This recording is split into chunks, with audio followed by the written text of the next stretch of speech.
আমি যদি টাকা খাইছি কত আমি 1 টাকা খাইতে তাহলে আমার নাম আঙ্গ নাম ঢুকে গেছে পুলিশ খারাপ সব কিনা লাগতো নাকি এটা আছেই, ঠিক আছে, তবে দোকান না বসালে সবচেয়ে ভালো হয়।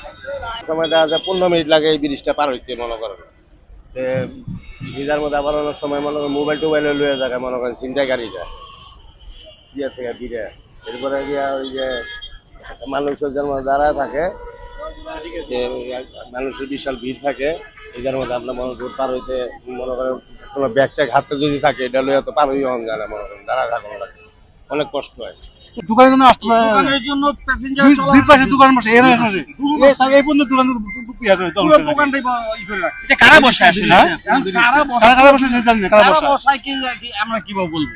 এখানে তো মনে করি যে প্রতিদিন ওই পাশে এই পাশে লোকজন বা দোকানে এমন ভাবে বসা নয়, লোকজন আমরা আরতি পাই না, আমরা আরতি পাই না। আচ্ছা, আনুমানিক এই পথ দিয়ে প্রতিদিন কতজন লোক মানে লক্ষ লক্ষ লোক এখানে আসা যাওয়া করে এই ব্রিজটার উপর অনেক দিয়ে? সময় হাঁটন লাগে না, চুপ করে দাঁড়ায় থাকলে মনে করেন আর এর ভিতরে আবার কোনো বাইক চলে, এতে আরো সমস্যা হয়ে যায়। আবার সিএনজি ঢুকে যায়, মাঝে মাঝে অটো ঢুকে যায়।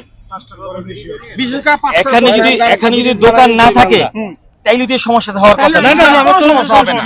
দোকান যদি এখানে না বসে কোনো সমস্যা হবে না, মোটামুটি চলাচল হবে, সুন্দর চলাচল দেখেন হবে। না কেমন লোক পাইতেছে, লক্ষ লক্ষ লোক লক্ষ লক্ষ লোক এই রাস্তাটা দিয়ে চলাফেরা করে। প্রতিনিয়ত সমস্যা ফিল হয়, কারণ এই রাস্তা দিয়ে প্রতিদিন না হলেও অন্তত পক্ষে 1.5 থেকে 2 লক্ষ মানুষ যাতায়াত করে। এখন দুই পাশে যদি সেখানে দোকানপাট থাকে তাহলে আমাদের যাওয়া আসার জন্য খুবই চরম ভোগান্তির শিকার হই আমরা, এবং এটা প্রতিনিয়ত হচ্ছে।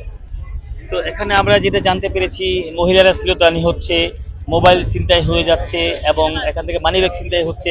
তো এই যে এতগুলি সমস্যা, এদিকে মূলে কেন? এদিকে দোকান দেওয়ার কারণে চিপা হয়ে গেল এই জন্য, নাকি আসলে একটা উৎপত্তি থাকে, এরকম আপনার কি মনে হয়?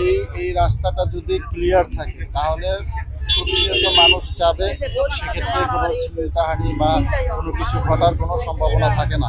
কিন্তু যখন এটা জনাকীর্ণ থাকে, প্রত্যেকটা মানুষ যখন একজন আরেকজনের গা ঘেঁষে এখান দিয়ে যাতায়াত করে মানুষের ভিড়ের কারণে, তখন অবশ্যই সেখানে শ্লীলতাহানি হইতে পারে এবং মোবাইল ছিনতাই হইতে পারে।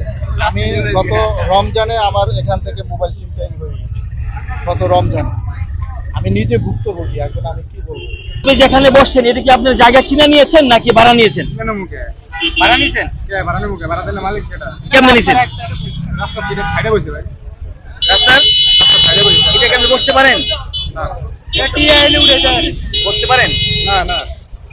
তাহলে বসছেন যে এটা কি ন্যায় না অন্যায়? শুধু এইটুকু আপনাকে বলেন। অবশ্যই অন্যায়, বুঝলাম না। অবশ্যই অন্যায়। তো এই অন্যায় কাজটি আপনি সাধারণ মানুষের ভোগান্তি করছেন, এটা কি আপনি করতে পারেন? কি করে খাইতাম কোন ভাই? তো অনেকে তো প্রশ্ন করছেন যে পুলিশকে ম্যানেজ করে, আপনাদেরকে ম্যানেজ করেই এখানে এই দোকানপাট বসে, এই বিষয়ে আপনার বক্তব্য? না, এইটা আসলে সম্পূর্ণ মিথ্যা কথা। এই পুলিশকে ম্যানেজ করে এগুলো করার মতো প্রশ্নই আসে না।